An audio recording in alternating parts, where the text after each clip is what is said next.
බලනවා ඉවරයක් නැහැ. නැත්තම් මේ හතියින්ද නෙමෙයි. මේ හැටියින්ද නේද? මහන්සියක් එහෙම නැහැ. මේ පොඩ්ඩක් හැටිනේ. ඒක තියෙනවා පොඩ්ඩක්.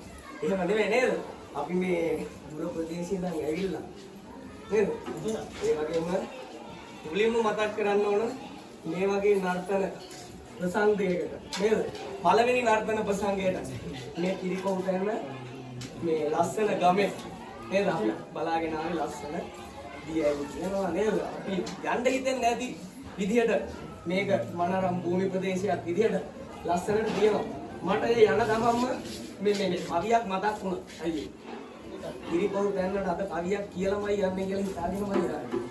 ලස්සනට කියන්නේ ඔව් මේ ලස්සන නේද? කාඩු වැටි තියෙනවා, ගංගා තියෙනවා.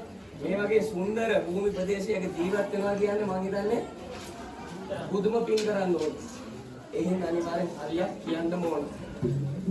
හරි ලස්සනයි බැලුවම මෙම පරිසරය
ලස්සන මිනිස්සෙක් හම්බුණා.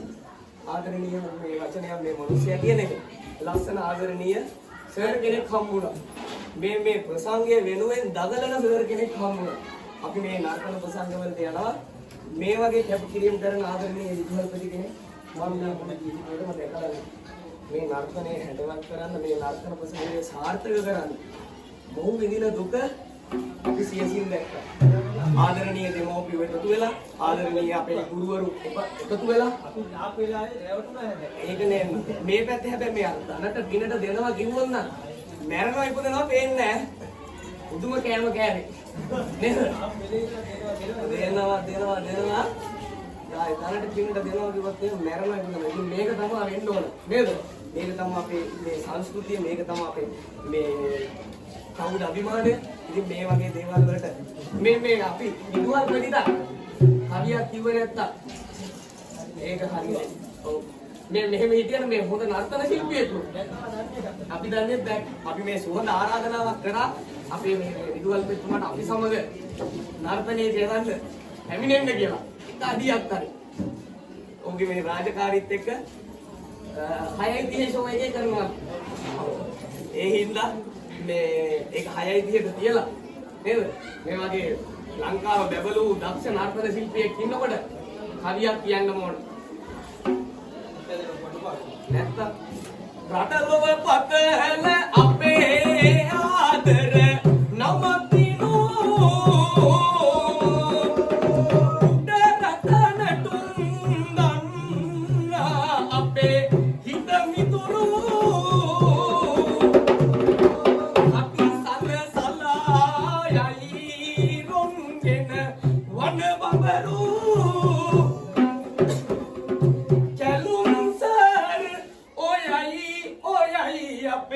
හිත මිතුරු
පෙනුනොත් කරනවා මේ වැඩේ ඉවර වෙන්නේ ඇතිද ඇති දැන් නම් ඇති නේද තව අනිත් දුමුයක් කියලා අපි තව මේ වැඩේ සාර්ථකව කරගන්න තව බොහොම තියෙන හින්දා අපි මේ වැඩේ ඉවරටම කරමු